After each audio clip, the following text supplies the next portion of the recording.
kebijakan maupun pengawasan agar target-target tersebut bisa direalisasikan sesuai dengan aturan yang berlaku serta sesuai dengan harapan masyarakat.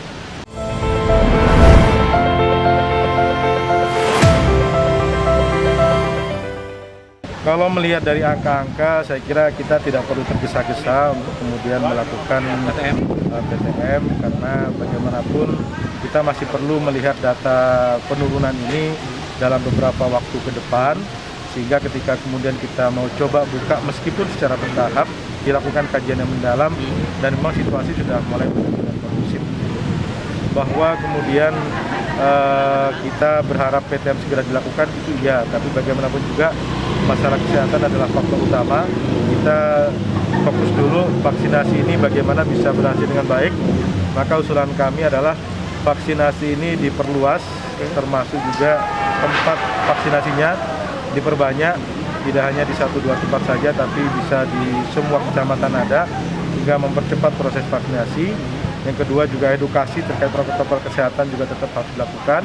Mudah-mudahan kalau ini semua berjalan dengan baik, kemudian juga aturan PPKM kita laksanakan dalam sebulan 2 bulan ke depan sudah mulai relatif kondusif, sehingga barangkali di bulan Juni sudah bisa mulai dipikirkan apakah PTM akan bisa kita lakukan di semester atau tahun ajaran baru di bulan Juli.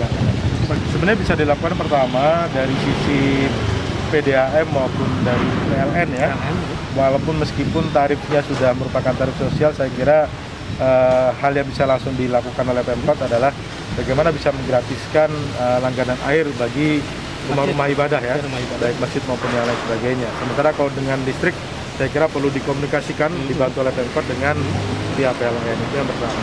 Kemudian yang kedua, saya kira juga program bantuan sosial yang kemarin ditujukan untuk kegiatan keagamaan juga bisa segera dicairkan di dalam awal tahun ini, sehingga bisa membantu untuk kegiatan-kegiatan yang berikutnya. Saya kira ada bantuan-bantuan keagamaan ini baik dalam bentuk proposal kegiatan selama setahun maupun kegiatan dana hibah dari pemerintah kota itu sendiri. Dan tentu insentif guru ngaji dan segala macam juga saya kira nggak ada masalah untuk kemudian segera direalisasikan di awal-awal tahun. Nah memang ke depan saya kira hal-hal lain yang bisa dilakukan pemerintah adalah bagaimana kemudian untuk memastikan tidak hanya di tempat-tempat ibadah tapi juga di sarana pendidikan.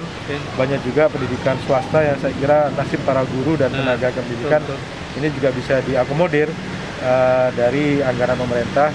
Saya kira kita tinggal cari cantolan dasar hukumnya di peraturan pemerintah atau peraturan menteri, mudah-mudahan bisa kita lakukan sehingga setidaknya menjelang era kebiasaan baru ini bisa teratasi.